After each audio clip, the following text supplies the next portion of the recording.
Hi, everyone. We've got a short lecture on empowerment theory here. Let's talk about what empowerment is here first.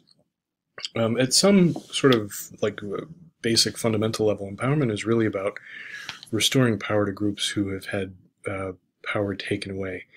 And power is taken away by any number of obstacles. Some of them are things that we're familiar with, like poverty, gender, race, disability. Some might be things that we're sort of less aware of how they strip away power. So things like disaster or crisis or traumatic experiences, that kind of thing.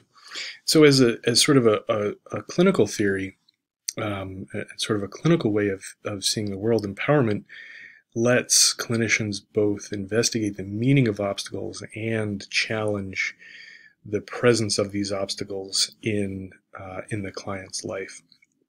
And so empowerment really doesn't have a good consensus definition.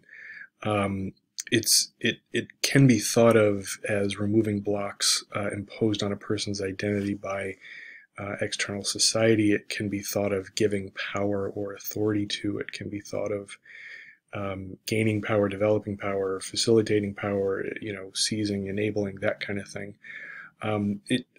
The definition that sort of lives in my mind is sort of a combination of all of those things. So the gaining, developing, obtaining, seizing power part, and removing blocks imposed on a sort of person's identity by some kind of external society.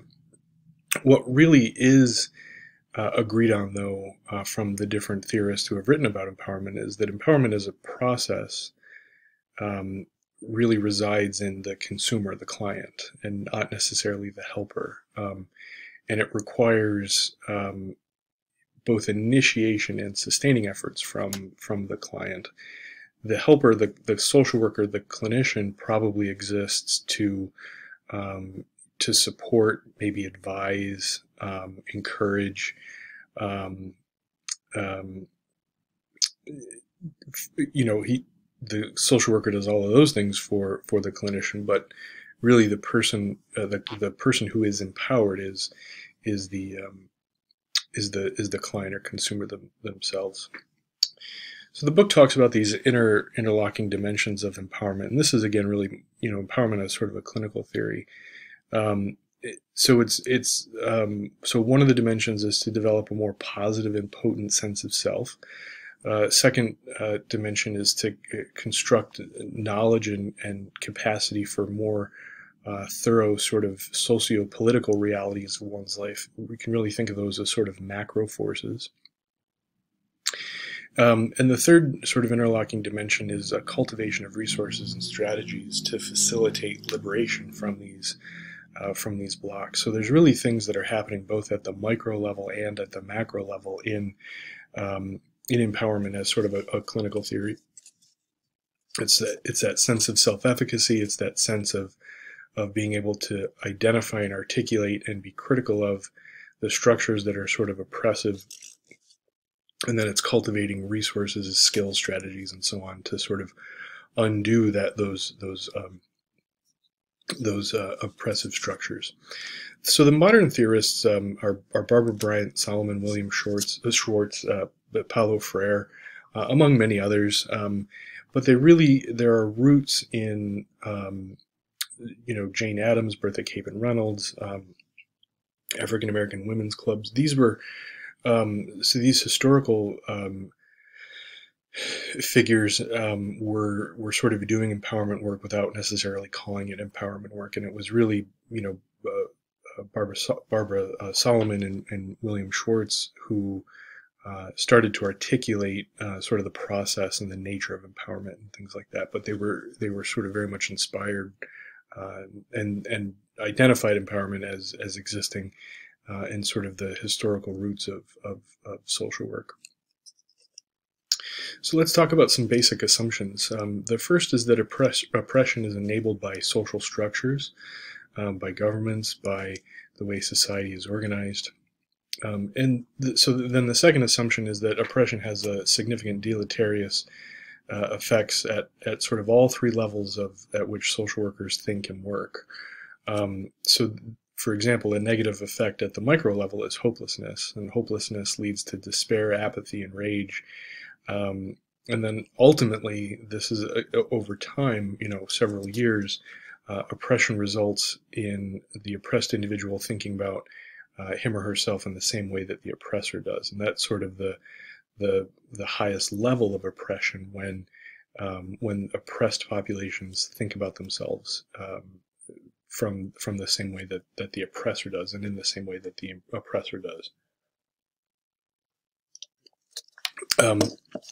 Another basic assumption is that family and community can mitigate these feelings. They can also exacerbate them. And let me just move myself real quick.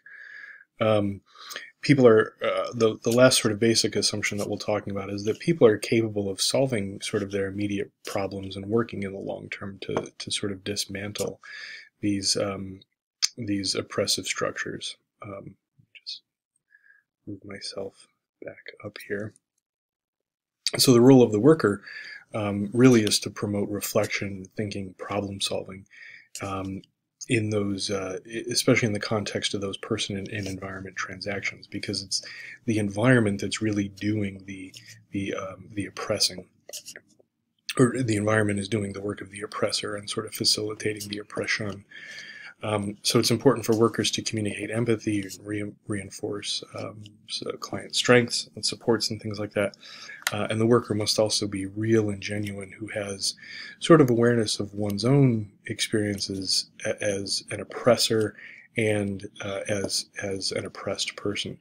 And so for a worker to really do empowerment work really well, it requires a pretty significant degree of insight and sort of self-awareness on the part of the worker. The worker has to be aware really of things like privilege and oppression and all of the things that sort of go along with the structure and vocabulary of oppression. So some of the good things, though, that empowerment can do: it can bolster motivation, it can maintain and enhance self-esteem, and it can promote self-direction and change. When these things are done, so it's sort of in sort of the empowerment framework, when these things are done sort of at the micro level, that leads to more macro level change as the client or the person who's receiving services becomes aware of her ability to change sort of oppressive structures. And that's why I wrote that last bullet point on the slide here, is that ultimately empowerment is really about challenging oppression and building capabilities. So for instance, if we were talking about self-esteem here, just in some sort of very generic case, the work might be about identifying external sources of self-blame and then constructing some kind of reality or fact-based narrative about how oppressive structures contributed to that person's low self-esteem and self-blame. The worker may take the role of critically analyzing or supporting a critical analysis of these oppressive structures and supporting ways to really dismantle and undo them.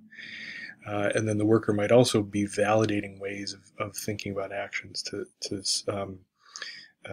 spur change. So a few just brief concluding comments here. Empowerment has become one of those sort of unstated goals of social work practice. It's sort of one of the things that we do, we always do anyway, and that's okay. But empowerment as sort of a clinical theory is really a deliberate and intentional form of treatment, and has empowerment as its stated goal. So it's not sort of just the byproduct that we're working on anyway. And like I said before, the other sort of key feature of empowerment is that the clinician or the helper really has a lot of insight into his or her own role as both an oppressed person and as a person who has contributed to the oppression of others.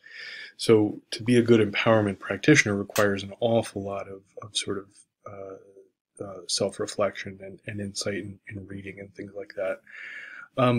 The good news, though, is that empowerment has a really strong empirical evidence base. It